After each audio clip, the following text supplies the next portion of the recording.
right at the lightweight limit of 135 pounds. 135 pounds for Lamont Roach.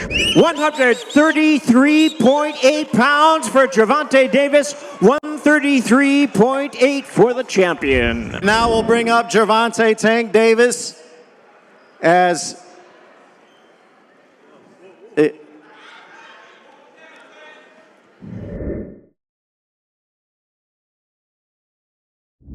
I really was happy that Brian whooped his ass because it's like, bro, they was like, his pops, oh my God. Crazy. I was happy. I think I broke the TV. I slapped it so hard when he got dropped.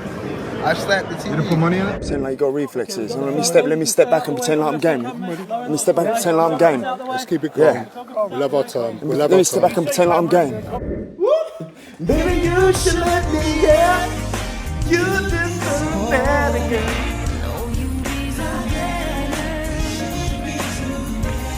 Baby. Yeah, listen, yeah. I'm feeling good. All right, got my brown liquor. All right, because we have something to celebrate, but I just can't announce it yet. I hope I'm able to announce this thing. It's just, listen, basically, we stretched the game out, X your name out, put the war room on top, and drop Viz non-stop. Yeah, I can't wait. But listen, first and foremost, let's talk about a few things going on with boxing. We have to talk about the weigh-in. Gervonta Tank Davis coming in, just making weight easily, right? And Lamont Roach coming in bigger, weighing in bigger than Gervonta Tank Davis. A lot of you Tank fanboys got it right, saying that Lamont Roach is naturally a bigger man than Gervonta Tank Davis. I've said that before about Leo Santa Cruz. Naturally a bigger man. Gervonta, this is what I like about it, is that Gervonta is disciplined. He's been disciplined for a while now, okay? The undisciplined Tank is long gone. The chubby Tank is long gone. This disciplined Tank, this focused Tank, no matter who his op is great. And he will always find inspiration and motivation to work very hard and to keep his team intact. You know, Calvin Ford say he's going through things. Here comes, you know, Barry Hunter coming back and just taking the forefront and taking that, just making things a bit easily able to train Tank, but not totally without Calvin Ford. Calvin Ford showing up at the gym and stuff like that, and they're both going to be working the corner. Very amazing. We do have to talk about how Gervonta and Lamont Roach had that face-off, and Gervonta was talking about stopping him. There they are, ladies and gentlemen, the stare down and a few words exchanged. The last time they'll face each other. Now, Lamont Roach, he ain't like that shit at all. He ain't appreciate that shit. I told him this shit real. He talking about he gonna stop me. He know damn well that shit ain't gonna happen. I told him to bring a pillow. And then Gervonta walks him down. Like, sneaks up on him, walking him down. Like, I'm about to murder everything moving. And now we'll bring up Gervonta Tank Davis as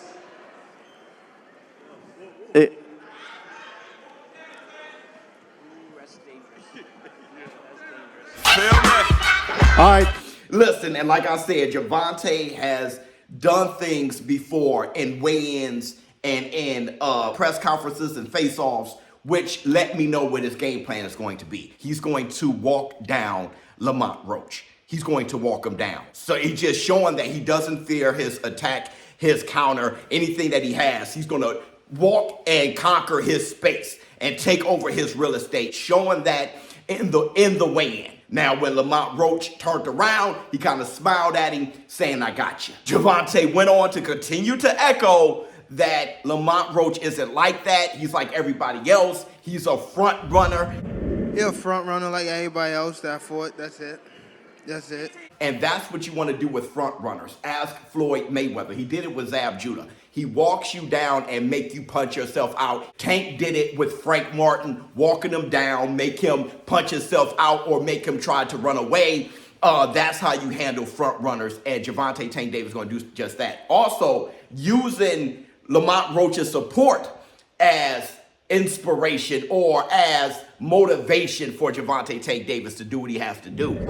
For the people that's here, that's all he doing. I think Lamont Roach is going to put up a good fight. Like anyone, he's going against Gervonta. He's going to have his successes, right? Frank Martin, he had his success. Hector Garcia had his success. And so Leo Santa Cruz, they all have their success, especially at the beginning. But it's going to be a part of Tank Davis's plan, I believe, to walk him down. I think Gervonta gets the knockout, and I'm going to be calling the fight tomorrow, live stream commentary. Also, we got to talk about this big news being announced, this damn fight card.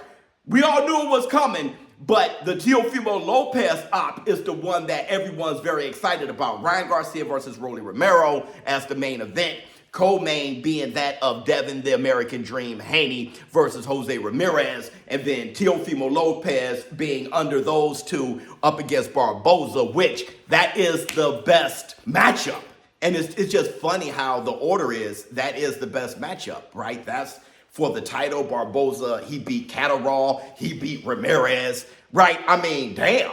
And Teofimo Lopez going against him. But, Teofimo Lopez, his resume is really legit, all right? And it doesn't surprise me that he'll be taking on Barboza, which I think that's his mandatory. Correct me if I'm wrong. But for some reason, I'm sure that's his mandatory. He's the interim champion, right? Barboza is. And I think they actually said that was his mandatory. Well, correct me if I'm wrong. But either way, we got the matchups. It's going to be in the middle of Times Square, and they're building an arena there, right there in the middle of Times Square for the first time, which is out of sight. Also, I mean, if history repeats itself, you can expect for the pay-per-view to be affordable. I know people are going to try to find a way to not like good boxing matchups being brought to you at an affordable price, but I don't know how you can hate that. And this time it's in the States, right? It's in the middle of Times Square. I think the time difference is what a lot of us boxing fans in the States were complaining about. But this here is going to be in the States. But I'm sure someone's going to comment some complaints. So I'm very curious to see what they're going to be. Lastly, we got to talk about Chris Eubank Jr. He put up advertisement and is driving up and down the streets out there, and it's of him yoking Conor Benn. It's hilarious. And Chris Eubank, he had one concern. It's the exploiter. I'm trying to keep this serious, as you know. I'm not smiling about this. People ask me about it, I'm deadly serious. Even though it is funny, I'm not giving that.